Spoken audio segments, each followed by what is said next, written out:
ആദ്യം വിദ്യാർത്ഥി ഫെഡറേഷനായിരുന്നു. 8ാം ക്ലാസ്സിൽ പഠിക്കും ASF. അത് തുടങ്ങി 17-18 വയസ്സായപ്പോൾ YF, AYFന്റെ സെക്രട്ടറി, പ്രസിഡന്റ്, രക്ഷാധികാരി. 18 വയസ്സിൽ ഏറ്റവും ചെറുപ്പത്തിൽ കമ്മ്യൂണിസ്റ്റ് പാർട്ടിയുടെ മെമ്പർഷിപ്പ് കിട്ടി. പിന്നെ തുടർന്ന്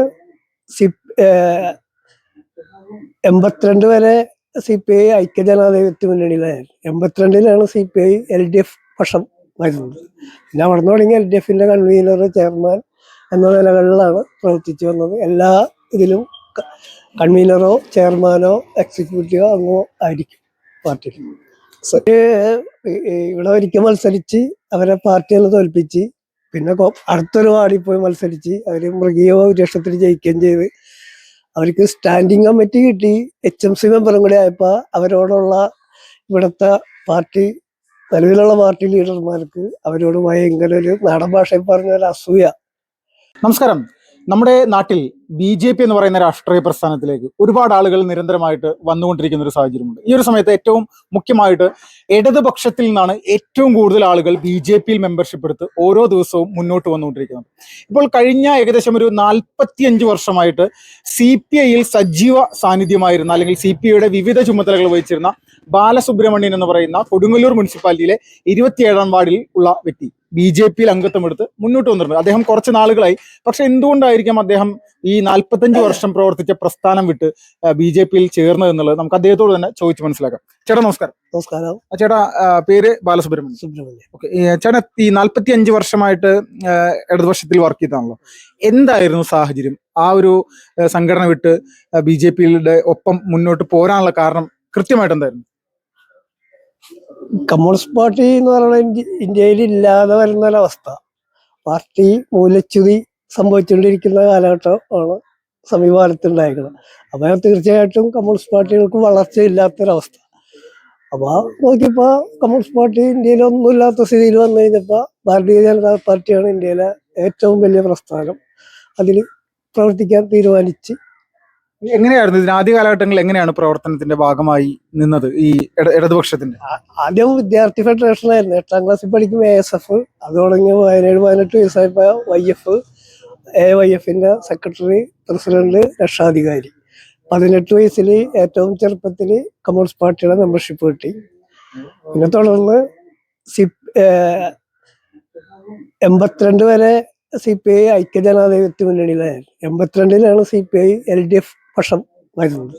പിന്നെ അവിടെ നിന്ന് തുടങ്ങി LDFന്റെ കൺവീനർ, ചെയർമാൻ എന്ന നിലകളിലാണ് പ്രവർത്തിച്ചു വന്നത്. എല്ലാ ഇതിലും കൺവീനറോ ചെയർമാനോ എക്സിക്യൂട്ടീവോ അങ്ങോ ആയിരിക്കും പാർട്ടിയിൽ. ഇപ്പോൾ ഈ BJPയുടെ ഒരു പ്രവർത്തന കാര്യങ്ങൾ, കമ്മ്യൂണിസ്റ്റ് പ്രസ്ഥാനവും ഈ BJPയും തമ്മിലുള്ളൊരു പ്രവർത്തന കാര്യങ്ങളൊരു വ്യത്യാസം എന്തായിട്ടാണ് തോന്നിയിട്ടുള്ളത്? എനിക്ക് തോന്നുന്നത് ഇപ്പൊ പണ്ട് കമ്മ്യൂണിസ്റ്റ് പാർട്ടി ചെയ്തതിനേലും നല്ല രീതിയിലാണ് ഇപ്പൊ BJP പ്രവർത്തിക്കുന്നത്.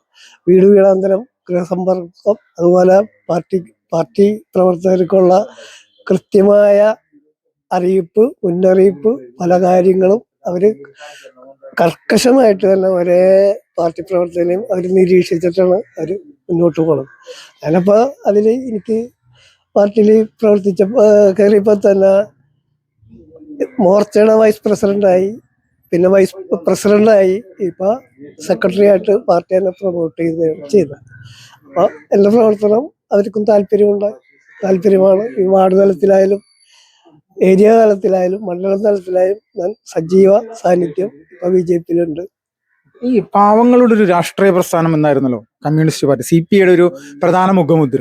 യഥാർത്ഥത്തിൽ എന്തുകൊണ്ടായിരിക്കാം ഈ ജനങ്ങൾ CPI ഉപേക്ഷിച്ചുകൊണ്ട്, അല്ലെങ്കിൽ ഈ ഒരു പ്രസ്ഥാനം, ദേശീയ രാഷ്ട്രീയ പാർട്ടി പദവി പോലും നഷ്ടപ്പെട്ട ഒരു സിറ്റുവേഷൻ, അതൊരു വലിയൊരു തിരിച്ചടിയാണ് CPIയെ സംബന്ധിച്ച്. എന്തുകൊണ്ടായിരിക്കും അങ്ങനെ ഒരു സാഹചര്യത്തിൽ ജനങ്ങളിൽ നിന്ന് അകന്നു പോകാനുള്ള കാരണം എന്താണ്? തീർച്ചയായും വലിയ തിരിച്ചടിയാണ് പാർട്ടിക്ക് ഉണ്ടായേക്കുന്നത്. ഇന്ത്യയിലും പല സംസ്ഥാനങ്ങളിലും മൃഗീയ ഭൂരിപക്ഷം ഉണ്ടായിരുന്ന CPI ഇപ്പൊ നശിച്ച് നാരായണക്കല്ലായിരിക്കുന്ന ഒരു അവസരം. ബീഹാറിൽ തന്നെ ഏതാണ്ട് 46 MLA-മാരുണ്ടായി. ഇപ്പൊ സൃഷ്ടിച്ച് ഇപ്പൊ 2 MLA-മാരെ കഷ്ടിച്ചാണ് ജയിപ്പിക്കുന്നത്. അത് സഖ്യത്തിൽ ആന്ധ്രയില് 26 ഉണ്ടായി, കേരളത്തിൽ 26 MLA-മാരുണ്ടായി. ഇപ്പൊ അതൊക്കെ മാറി കേരളത്തിലാണെങ്കിൽ കഷ്ടിച്ച് കണകുണ മുന്നണിയിൽ നിന്നിട്ട് 17 സീറ്റും, ഐക്യാന്ധ്രയില് 2 സീറ്റാണ് ഇപ്പൊ നിലനിൽക്കുന്നത്. അത്രക്കും തീർന്ന് സംഭവം. അസാമില്, പഞ്ചാബില്, ഒറീസയില്, മണിപ്പൂര്, യു.പിയില് ഫൈസാബാദില് MP വരെ ഉണ്ടായിരുന്ന പാർട്ടിയാണ്. ഫൈസാബാദില് ഇപ്പൊ അയോധ്യ സ്ഥിതി ചെയ്യുന്ന സ്ഥലത്ത് ഫൈസാബാദില് മിത്ര യാദവ് MP ആയിരുന്നതാണ്. ഇപ്പൊ കമ്മ്യൂണിസ്റ്റ് പാർട്ടി ഒന്നും അല്ലാത്തൊരവസ്ഥ. അങ്ങനെയാണ് മൊത്തം. ഇപ്പൊ വെള്ളാപ്പള്ളി സാറ് പറഞ്ഞാല് കമ്മ്യൂണിസ്റ്റ് പാർട്ടിയുടെ വളർച്ച കീഴോട്ടാണ്, പടവലങ്ങ പോലെയാണ്. വെള്ളാപ്പള്ളി സാറ് അത് കറക്റ്റായിട്ടാണ് പറഞ്ഞതെന്നാണ് ഞാൻ ഓർക്കണം. ഈ നിരവധി ഇലക്ഷനുകളിൽ ഇടതുപക്ഷത്തിന് വേണ്ടി പ്രവർത്തിച്ച ആളാണല്ലോ. ഈ ഇലക്ഷൻ പ്രവർത്തനങ്ങൾക്ക് BJPയും കമ്മ്യൂണിസ്റ്റ് പാർട്ടിയും തമ്മിലുള്ള ഒരു വ്യത്യാസം എങ്ങനെയാണ്? ഈ പറയുന്ന ഒരു ജയിക്കാനുള്ള തന്ത്രങ്ങൾ മെനയുന്നതിൽ BJP ഇപ്പോഴും ഏതൊരു നിലയിലാണ് എത്തി നിൽക്കുന്നത്? ചേട്ടൻ്റെ ഒരു കാഴ്ചപ്പാടിൽ എങ്ങനെയാണ്? എനിക്ക് തോന്നുന്നു ഇപ്പൊ കമ്മ്യൂണിസ്റ്റ് പാർട്ടി ചെയ്ത പോലെ തന്നെ എനിക്ക് തോന്നുന്നു അതിലും ഉപരിയായിട്ടുള്ള കാഴ്ചപ്പാടുകൾ BJPക്ക് ഉണ്ട്. അത് നേതൃത്വത്തിന്റെ പങ്കാളിത്തത്തോടു കൂടി നേതൃത്വം നമ്മൾക്ക് ഒരേ വാർഡിന് വിഭജിച്ചു തരുന്ന നടപടിക്രമങ്ങൾ അവര് ചിട്ടയായിട്ട് ഓരോ ബൂത്തിലും പ്രവർത്തിക്കുന്നുണ്ട്. അല്ലെങ്കിൽ ഇപ്പൊ VP തിരുത്ത് പോലെ CPIയുടെ കമ്മ്യൂണിസ്റ്റ് പാർട്ടി ശക്തി കേന്ദ്രങ്ങളിൽ അവർക്ക് ഒരിക്കലും കടന്നു വരാൻ പറ്റില്ല. പോരാത്തതിന് ഇവിടെ VK രാജന്റെ തട്ടകമായിരുന്നു. അദ്ദേഹത്തിന്റെ കൈവെള്ളയിലായിരുന്നു VP തിരുത്ത്, Moideen Kattakath, KD Kunjappan സഹാക്കൾ, KR Subhash, അങ്ങനെ 3-4 ആളുകളുടെ തട്ടകമായിരുന്നു ഇവിടെ. അതിൽ നിന്നൊക്കെ വിഭിന്നമായിട്ട് 4-5 ആള് പ്രവർത്തിച്ചാണ് ഇപ്പൊ 400 ചില്ലാനും ആളുകള് അണിനിരന്നേക്കണം. ശക്തമായിട്ട് BJPയിൽ അണിനിരന്നത്. കമ്മ്യൂണിസ്റ്റ് പാർട്ടി എന്ന് പറയുന്നത് ഏതാണ്ട് എനിക്ക് തോന്നുന്നത് ആദ്യകാലത്ത് ഒരു 82 വീടുണ്ടായി. ആ വീടുകൾ ഇപ്പൊ പാർട്ടിന്ന് വലിഞ്ഞ് ഏതാണ്ട് 30-35 വീടില് അവസാനിക്കണം. അവിടെ എന്നെ പോലെ 10-60-65 വയസ്സുള്ള കാരണന്മാര് മാത്രമുള്ള പാർട്ടിയിൽ പിള്ളേരും മക്കളും മരുമക്കളൊക്കെ ഭാര്യമാര് വരെയും BJPക്ക് സപ്പോർട്ട് ചെയ്യുന്ന ഒരു കാലഘട്ടം കൂടി ആണ് കടന്നു പോകുന്നത്. ഇപ്പൊ ചേട്ടന്റെ ഭാര്യ CPIയുടെ ഒരു കൗൺസിലർ കൂടിയായിരുന്നല്ലോ കൊടുങ്ങല്ലൂർ മുനിസിപ്പാലിറ്റിയിൽ. പാർട്ടിയിൽ നിന്ന് വലിയ രീതിയിൽ അവഗണന പല ഘട്ടങ്ങളിലായിട്ട് ഉണ്ടായിട്ടുണ്ടോ? മാനസികമായിട്ടുള്ള പ്രയാസങ്ങളൊക്കെ ഇടതുപക്ഷത്തിൽ നിന്നുണ്ടായിട്ടുണ്ടോ? തീർച്ചയായിട്ടും. അവര് ഇവിടെ ഒരിക്കൽ മത്സരിച്ച് അവരെ പാർട്ടിയിൽ തോൽപ്പിച്ച് പിന്നെ അടുത്തൊരു വാർഡിൽ പോയി മത്സരിച്ച് അവര് മൃഗീയ ഭൂരിപക്ഷത്തിൽ ജയിക്കുകയും ചെയ്ത് അവർക്ക് സ്റ്റാൻഡിങ് കമ്മിറ്റി കിട്ടി. HMC മെമ്പറും കൂടി ആയപ്പോ അവരോടുള്ള ഇവിടുത്തെ പാർട്ടി നിലവിലുള്ള പാർട്ടി ലീഡർമാർക്ക് അവരോട് ഭയങ്കര ഒരു നാടൻ ഭാഷയിൽ പറഞ്ഞ ഒരു അസൂയ. പ്രോട്ടോകോൾ അനുസരിച്ച് അവർ മുമ്പിൽ വരുമല്ലോ.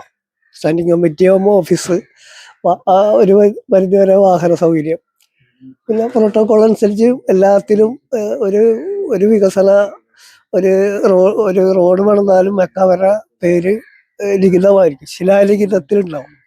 അങ്ങനെ വന്നപ്പോ നമ്മളെ ഇവിടുത്തുള്ള പല ആളുകളും പുള്ളിക്കാരത്തിനെ മാനസികമായി പീഡിപ്പിച്ച് വേദനിപ്പിച്ചാണ് ദിവസങ്ങൾ കഴിഞ്ഞത്. എന്നാ അവരും ഒരു കമ്മ്യൂണിസ്റ്റ് പശ്ചാത്തലമുള്ള കുടുംബമായിരുന്നു. അവരുടെ അച്ഛനും സഹോദരന്മാരൊക്കെ കാഴ്ചപ്പാടുള്ള ആളാണ്. അവര്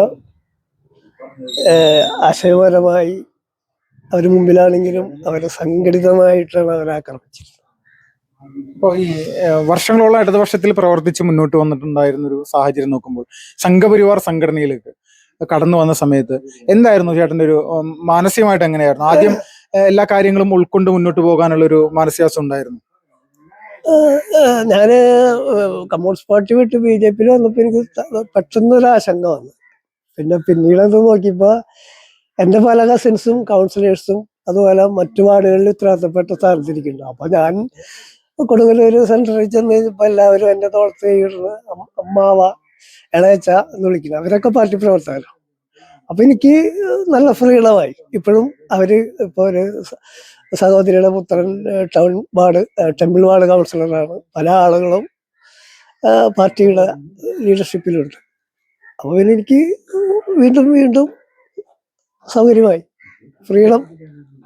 വളരെ നന്ദിയായിട്ട് ഒരു സമയത്ത് പ്രത്യേകിച്ച് കൊടുങ്ങല്ലൂർ മുനിസിപ്പാലിറ്റിയിൽ ഇടതുപക്ഷത്തിൽ നിന്ന് ഒരുപാട് ആളുകൾ കഴിഞ്ഞ കുറേ നാളുകളായിട്ട് BJPയിൽ അംഗത്വം സ്വീകരിച്ച് മുന്നോട്ട് വന്നുകൊണ്ടിരിക്കുകയാണ്. കമ്മ്യൂണിസ്റ്റ് പാർട്ടിയുടെ ഒരു വലിയ ഉരുക്കുകോട്ടയായിരുന്ന 27-ാം വാർഡായിട്ടുള്ള VP തുരുത്ത് എന്ന് പറയുന്ന പ്രദേശം, ഈ പ്രദേശത്തു നിന്ന് പോലും വർഷങ്ങളോളം ഇടതുപക്ഷത്തിൽ പ്രവർത്തിച്ച ബാലസുബ്രഹ്മണ്യം എന്ന് പറഞ്ഞ വ്യക്തി BJPയിൽ അംഗത്വം സ്വീകരിച്ച് കുറച്ച് നാളുകളായിട്ട് ഇപ്പോൾ പ്രവർത്തിച്ച് മുന്നോട്ട് വന്നുകൊണ്ടിരിക്കുകയാണ്. വലിയ മാറ്റങ്ങളാണ് എല്ലാ ഭാഗങ്ങളും ഉണ്ടായിക്കൊണ്ടിരിക്കുന്നത്. കൊടുങ്ങല്ലൂർ 27-ാം വാർഡായിട്ടുള്ള VP തുരുത്തിൽ നിന്നും വിപിൻ ലാൽ, ഫാസ്റ്റ് റിപ്പോർട്ട്സ്.